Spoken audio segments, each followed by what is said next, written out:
It is 5:15 on a Friday morning, and the city bus depot on Delmer Street is just waking up. Frost on the windshields, coffee steam in the yard. It is payday.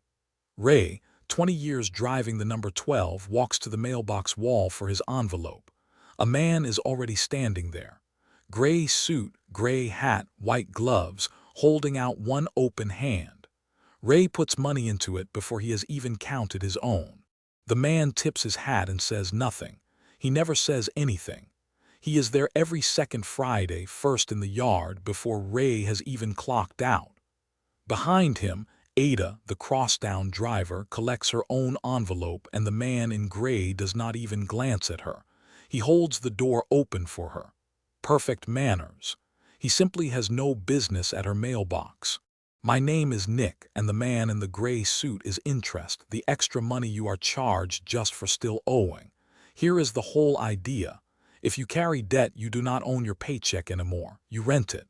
And the rent is collected before you ever touch a dollar. Two drivers, same depot, same shifts, same pay to the penny. One of them has a landlord standing at his mailbox. One of them evicted hers. Watch 1 year. Meet Ray properly. He drives the early route, a photo of his daughter taped above the fare box. He is not dumb and he is not lazy. He carries a credit card balance from one bad winter, a store's own credit card from an emergency tire, and a loan on a couch that is already sagging. Around $7,000 altogether, and most of it sits on the big card. That is why the man in gray knows him. Ada drives the crosstown line and her pay matches Ray's to the dollar. Same union, same tired knees. The difference is not the paycheck, it is the mailbox. Nobody is waiting at hers. It was not always that way. A few years back, the man in the gray suit met her at that same wall, hand out. She got rid of him. Keep that in your pocket. We will come back to how. Understand how the man gets in, because nobody kicks the door down. Ray bought groceries on the card one thin month, and by the due date he had paid most of the bill, but not all of it. The leftover part he still owed, the balance, is what interest gets to charge rent on. That leftover was the lease signature. The man in gray is not a burglar. He is a landlord, and Ray's paycheck is the property. February. Ray sits at his kitchen table and pays $200 toward the big card.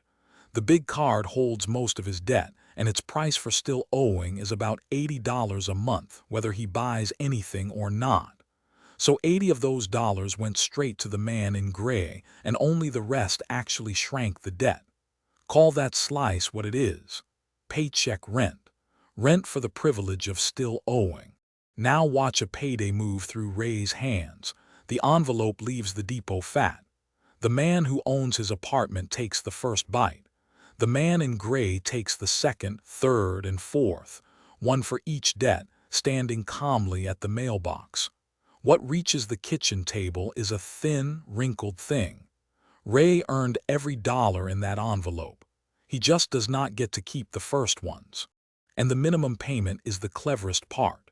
It is the smallest amount the card company will accept without punishing you, and that friendly little number was designed to be two things at once. Small enough that Ray can always manage it. Slow enough that the debt barely dies. At minimums, the couch loan outlives the couch. Call it the forever lease. Pay it faithfully, on time, forever, and you are a tenant who never moves out. April, a ball game downtown means overtime, and both drivers take the Saturday shifts. $300 extra each.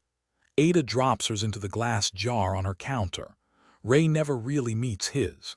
His extra money goes straight to the bills, and most of every bill is still the gray man's cut. Overtime, tax refunds, birthday money. He collects on good luck the same way he collects on everything. June, a heat wave rolls in, and two old refrigerators on the same street quit in the same week. Ada counts cash out of her jar at the second-hand appliance shop and has a humming fridge by dinner. An errand. Ray puts his on the store card because the milk is going warm. Same fridge, same street, 2 delivery days. Only one of these kitchens has a man in a gray suit politely holding the door. Here is the nastiest part. This landlord raises his own rent. In July, Ray's payment lands one day late because a shift swap moved his payday. The man in gray does not yell. He simply adds a late fee, and the card's rate quietly steps up toward 30%. No argument, no phone call, a bigger hand at the next mailbox visit. Regular landlords need a reason to raise the rent. This one only needs a stumble. August, there is a cost that never shows up in any envelope. Ray runs his route doing silent math at every red light. Rent, the big card, the store card, the couch. He misses a turn he has made 10,000 times and a bus full of people sways. Back at the depot, Ada hands in her keys and goes home thinking about dinner. An owned paycheck is quiet. A rented one hums all night. September. The depot posts a notice by the lockers. The city is launching an express line, better pay, and drivers can train for it. One catch. Training month runs short hours and a lighter paycheck. Ray stands in front of that notice a long time, then walks away because the man in gray does not do short months. The minimums arrive whether the paycheck does or not. Ada picks up the pen and signs first. Read that back. Ray turned down a raise because his paycheck was already promised to someone else. Renting costs you options, not just interest. By winter, Ada is driving the new express line for more money every month forever. The man in gray never knocked on her door. He did not need to knock on Ray's. Now the story I promised. Years ago, Ada rented her paycheck too. A card fed with minimum payments, polite man at the mailbox. What changed was one bored evening with a calculator when she added up a year of his visits. More than $1,000, and she could not point at a single thing it had bought her. Not a couch, not a fridge. She had worked weeks of her life for the privilege of owing. So she started an eviction. She gave each debt its own card and lined them up on her fridge, smallest debt on top. Minimum payments on all of them to keep the landlord calm. Then every payday, every spare dollar attacked the top card until it died. Card dead, door closed, next card moves up. Call it the eviction list. It is not fancy math. It is a landlord losing rooms, one by one. Why smallest first? A calculator would tell you to attack the highest rate instead, and the calculator is not wrong. But calculators do not have to keep going in month 4 when nothing feels different. People do. A small debt actually dies, and you get to tear up a card and see one door close for good. Paid off is a feeling, and the feeling is fuel. Ada tore up 3 cards in 2 years. Then the mailbox went quiet. Before anyone sneers at Ray, look at how he got here. The card balance is a winter when the buses ran short shifts. The store card is a tire that blew on the highway with his daughter in the back seat. The system was built by people who are excellent at math, and it collects from people doing everything mostly right. Some folks owe more than any video can fix. Ray is not careless. Ray is common. October, payday Friday. Ray does something small and enormous. After the man in gray leaves, Ray stays at the mailbox wall and counts what is left, then counts backward through the year. Every visit, every fee, every polite hat tip. Around $1,600 gone and nothing in his apartment to show for it. He stands there a long time holding a thin envelope in a cold yard. Then he goes and finds Ada. In the break room, Ada does not give a speech. She slides her coffee aside, pulls 3 cards from her locker and hands them over with a pen. 1 debt per card, she says. Smallest on top, stuck to the fridge where you will see it every morning. Then she says the part nobody says out loud. Do not start the attack yet. First, build a small wall so a bad week cannot drag you backward into a new lease. So November is the wall. A few $100s in a coffee can on Ray's cabinet built from extra Sunday shifts and a month of packed lunches. That can has one job. When the next tire blows, Ray pays cash instead of signing a new lease with the man in gray. Then, with the wall standing, every leftover dollar starts hammering the top card on the fridge. The store card. The smallest door. December, back at the kitchen table where the February payment happened. Ray makes one more payment and the store card finally owes nothing. He cuts the card in half with kitchen scissors and tapes both halves to the fridge like a hunting trophy. Next payday at the depot, the man in gray is still there, but his hand comes away lighter. One of Ray's doors is closed to him now, permanently. Here is the beautiful part. The store card's payment does not go back into Ray's pocket.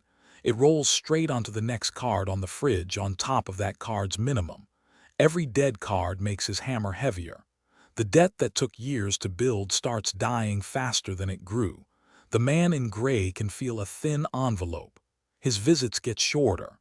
His share gets smaller. Landlords always know when a tenant is leaving. One lunch, another driver waves his phone around the break room. An ad promising to roll all your debts into one new loan. Sometimes that genuinely works, when the new loan truly charges less than the old cards, fees included. But half of those offers just move the man in gray into a nicer suit with fees stitched into the lining. I am a cartoon narrator, not your financial advisor, and none of this is financial advice. Read anything before you sign it. Slowly. Twice. Now you. Tonight at your own kitchen table, find your paycheck rent. Take one ordinary month of bills and add up just 2 lines from each, the interest and the fees. That number is what you pay to stand still. Then make the eviction list. 1 card per debt, smallest on top, taped where the coffee lives. Do not be embarrassed by the stack.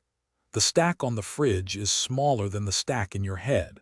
It always is. Then the moves in order. First, a small cash wall, a few $100s in a can so the next emergency is not a new lease. Second, minimums on everything so the landlord stays calm. Third, every spare dollar goes at the top card every payday, boring as a bus schedule. That is the entire trick. Buses do not get anywhere by being dramatic. They get there by running the same route every single day. If the whole list feels heavy, start smaller. This payday, pay one debt $20 past its minimum. 20. That is a pizza. Every dollar past the minimum slips past the man in gray and hits the actual debt. The forever lease stops being forever the moment you pay past it. And every $100 of a 22% debt you erase is $22 a year the man can never collect again. That is a guaranteed return. Nothing on anybody's phone promises that. Winter comes back around and the depot yard on Delmer Street frosts over again. Payday Friday, 5:15, coffee steam. The man in the gray suit is still there, tipping his hat, but his envelope is thin now and he keeps checking his watch. Somewhere ahead of Ray is an ordinary Friday when he walks to that wall and the man is simply gone. Nothing between Ray and his own money but a mailbox door. That Friday is coming. Eviction.